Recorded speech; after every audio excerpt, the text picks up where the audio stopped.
There comes a point in coin collecting where holding history in your hand simply isn't enough anymore. For me, that point came the day I inherited my uncle's strange brass pocket watch. At first glance, it looked ordinary enough.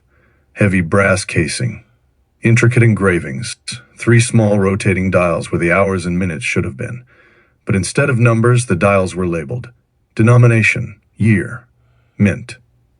The first time I activated it, I realized it was no watch at all. It was a doorway, and this time that doorway was taking me to Alexandria, Egypt, 37 BCE. Then it struck me. Why not invite Dale to help? He'd done so much for me, and it wasn't like he didn't know what I was doing. In fact, given the scale of what I was doing, I decided to partner up with him. So, I gave him a phone call. "Hello, my friend. I just wanted to personally thank you for your incredible modifications to the time travel device. It's exactly what I needed. And I have an invitation. I'd be honored if you would join me on a journey to 37 BC Alexandria. What do you say?" Dale: "Skipper, it was a pleasure. Designing that device for you was one of the most fascinating projects I've ever worked on. 37 BC Alexandria. To see history firsthand, I would be honored to join you. Let's make history." I knew immediately that we couldn't simply walk into one of the greatest cities of the ancient world, dressed like tourists from the future. Alexandria was tense, dangerous. The entire Mediterranean seemed to be holding its breath while Mark Antony and Cleopatra prepared their fleets for war. If we were going to survive there, we needed a reason to belong. So Dale and I would become merchants. I checked the wardrobe to ensure we had the appropriate attire and waited for him to arrive. It didn't take very long. I would imagine he was pretty excited. I greeted him and then lead him to the selection of clothing from the wardrobe. We changed, and then entered my storage area. A couple old merchants. My storage area had slowly transformed into a preparation chamber for antiquity. I had filled shelves and crates with trade goods that would not disrupt history if introduced into the ancient marketplace. Dale appeared surprised by how much I'd prepared. I went on to check what we'd be bringing.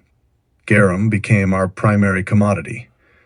Not modern fish sauce in glass bottles, but carefully prepared garum stored in sealed amphorae and ceramic jars.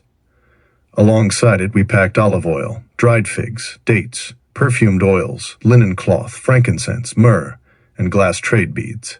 Everything had to appear authentic. Everything had to fit through the portal, and absolutely nothing could reveal where we truly came from. One evening, while we packed the cart, I handed Dale a parchment I had prepared. On it were simple marketplace phrases written in Koine Greek, Latin, English, greetings, prices, trade negotiations, just enough language to survive. I remember pointing to one phrase and laughing nervously. If all else fails, I told him, smile and barter.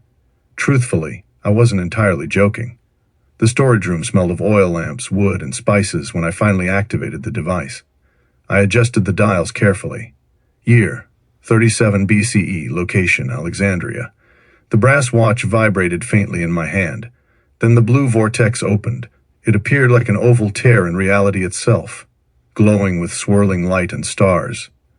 Beyond it, we could see ancient stone streets illuminated by Mediterranean sunlight.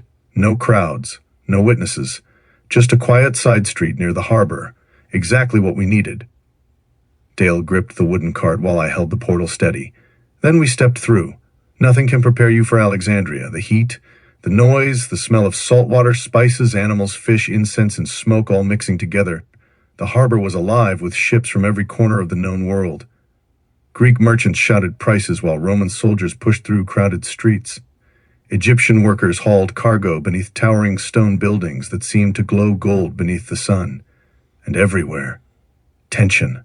People whispered constantly about the fleets preparing to sail. War was coming.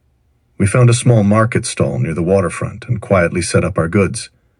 To my relief, the garum sold almost immediately.